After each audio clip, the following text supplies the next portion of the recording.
Consider this your official spoiler warning for the anime. Season 2 of Jujutsu Kaisen is coming to an end, making this the perfect time to comment on the season and the series as a whole.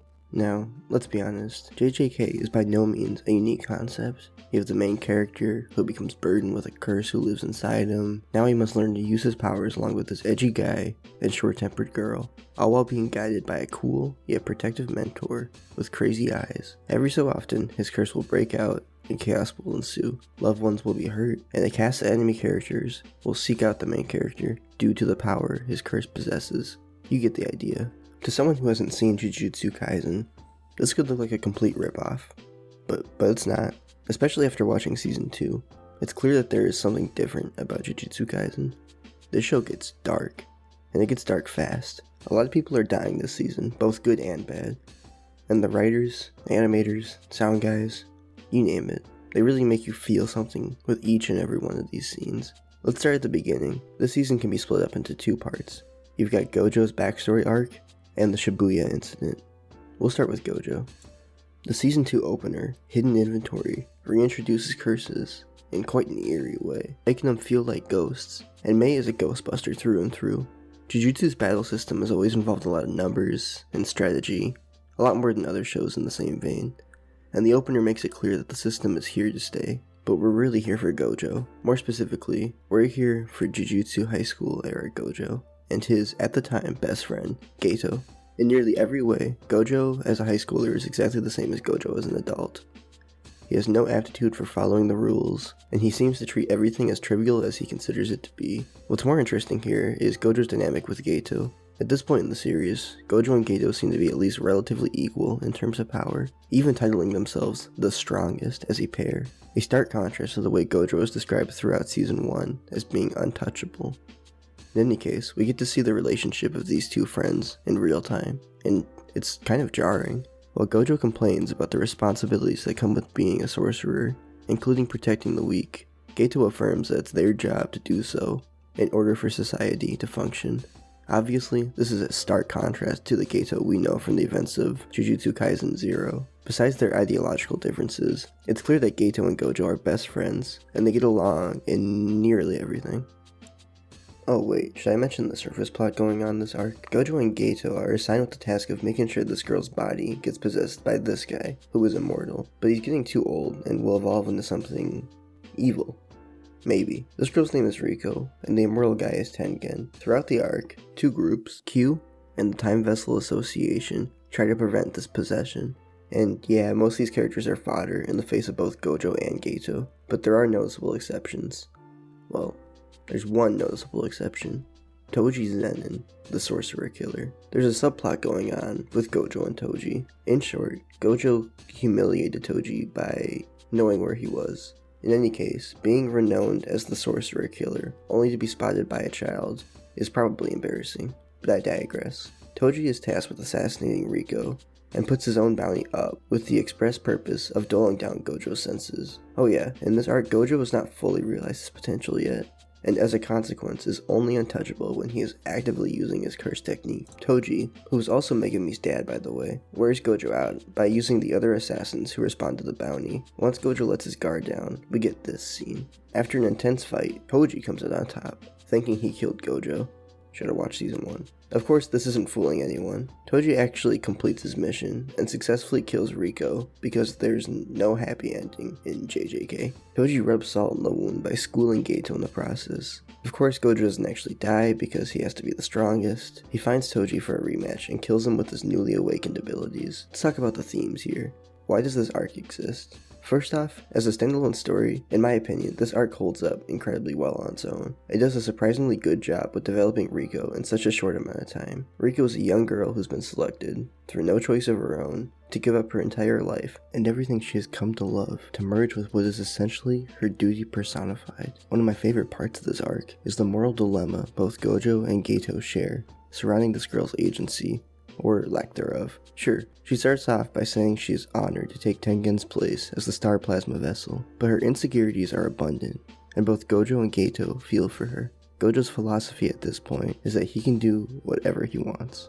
He's arrogant and he rejects authority of any kind. This is reiterated so much to the point that it looks like Gojo could have been the friend that went down a darker path. Geto has to consistently remind Gojo of the responsibilities and weak points as Jujutsu sorcerers. It's clear that these two have very different opinions on their roles in the world at this point. Geto has a more duty-oriented viewpoint, while Gojo's head is filled with this overzealous idea that they are better than everybody. But it's not like Gojo's outright evil in these episodes. He's still doing his job alongside Geto. In fact, he's risking his skin quite a bit to keep his curse technique up and running in case anything happens to Riko. Gojo's attitude in these episodes clash well with the main plot of this young girl Riko losing all her freedom at such a young age. Despite her determined attitude, her fear and uncertainty shine through at times, and I think that's where this arc really shines through. This story is really about what we do with the cards we are dealt, the moral conundrum that is freedom versus responsibility. Riko was given the choice by Geto and Gojo to reject her responsibility as the Star Plasma vessel and live her life as a free woman despite the consequences. It's these subtle scenes that show the internal conflict that I like the best. It says so much with so little. But since Jujutsu Kaisen has no happy endings, she's gotta die. I'll be honest, I was surprised that the show could make me feel for such a new character. A large part of this is the effect it had on Geto and Gojo. They're angry, both with themselves and with the society that allowed this to happen. Gojo feels he failed because he lost to Toji in their first bout,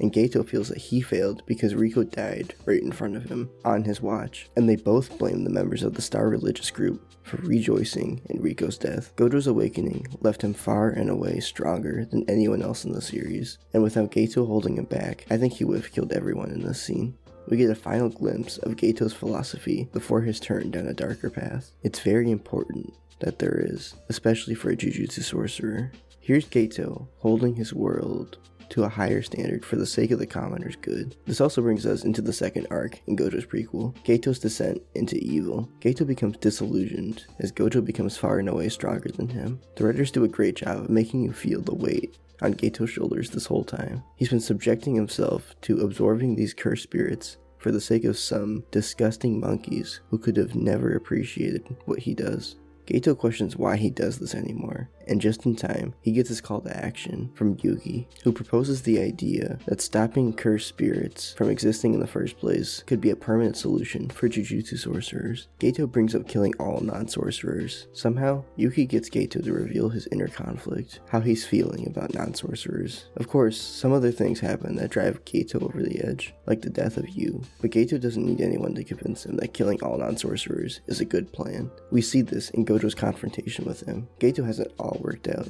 The point, the cause, the significance. He's completely justified this in his head, and his reasoning is that Satoru Gojo can do it, so why not me? This whole episode just makes me sad we didn't get to see more of Geto before he turned into this brain parasite. But that wraps up the Gojo prequel episode. Now we can move on to the meat of the season, the Shibuya Incident. Now, we gotta establish where everyone is and what they're doing. We have Todo and Mei giving the main cast the hype they earned in Season 1. We have the trio developing their relationship for some emotional payoff later in the season. Oh, and remember the mole from Season 1? Well, it's Mekamaru. To be completely honest, I never really cared for Mekamaru in Season 1. It's nice to see him get a more important plot this season, so he can be in more than literally one scene. His pact with Mahito was a great way to introduce them both back into the series, after some long hiatuses. Despite both of them being minor characters, I do like the relationship that was building between Mekamaru and Miwa. A lot of his motivation for going as dark as he did was to be closer to her, and we do get to see his regrets later on in the season.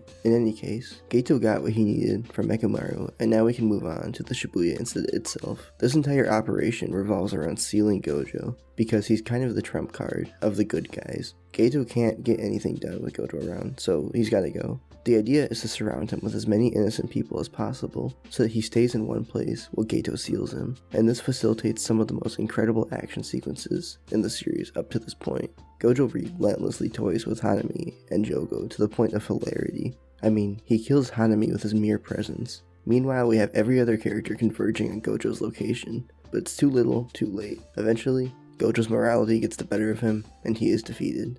And I'll be honest, watching the prequel arc before this made me believe that Gojo would kill all those people around him. to stop himself from being sealed. Maybe Geto's turn to the dark side made Gojo more humanitarian. Either way, that prequel series makes Gojo's reunion with Geto that much more emotional. It's enough to give Gojo pause long enough for the prison realm to take effect. We get to see that brain curse thing that's been playing the role of Geto all this time, and the show reminds you to watch the movie if you haven't already. Seriously, there's some really important stuff in there. The idea that Gojo has been sealed completely shifts the series as a whole. Power balance between Team Curse and Team Human is thrown way out of whack. This is where the season takes a darker turn. Toji enters the field, Akari gets stabbed. Things just aren't working out for the good guys from now on. I feel like now is a good time to mention the animation. There's Yuji's fight with Chozo, as well as the fight inside Day against Domain, and Sukuna's subsequent revival and fight with both Jogo and Mahagora puts any other fight to shame in the best way possible. All of this is for thematic buildup, having Sukuna cause as much destruction as possible in order to put Yuji in the most morally compromised place when he regains control of his body. I feel like every fight in these episodes was all leading up to the ideological battle between Yuji and Mahito. You have Sukuna's destruction of Shibuya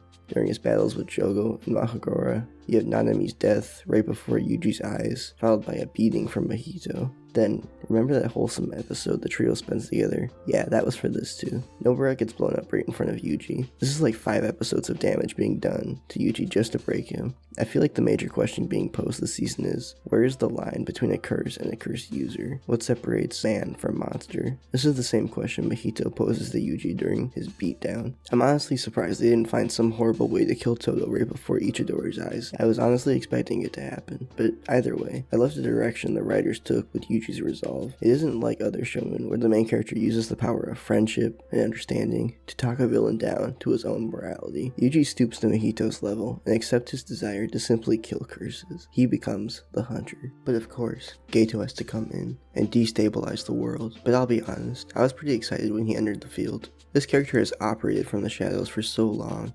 It was nice to finally see him get some spotlight, and he does not disappoint. Even though this is not Geto, it really feels like it when the action starts. Yuki comes out of nowhere to have this battle of ideologies with the pseudo Geto. The season ends with Geto releasing thousands of curses all across Tokyo and spreading them across Japan, essentially turning the place into an apocalyptic hellscape. Death sentences are thrown around like candy at a parade. Geto, Yuji, Gojo is banished from Jujutsu sorcery. Even this principal guy gets sentenced to death. Like I said, Jujutsu Kaisen is not a happy show, making this ending perfect. We also get the reintroduction of Yuta, who is tasked with executing Ichidori. Now, with Japan overrun with curses, Gojo sealed away, and Yuji a fugitive, the scales have been tipped against humanity. The Heian era has returned.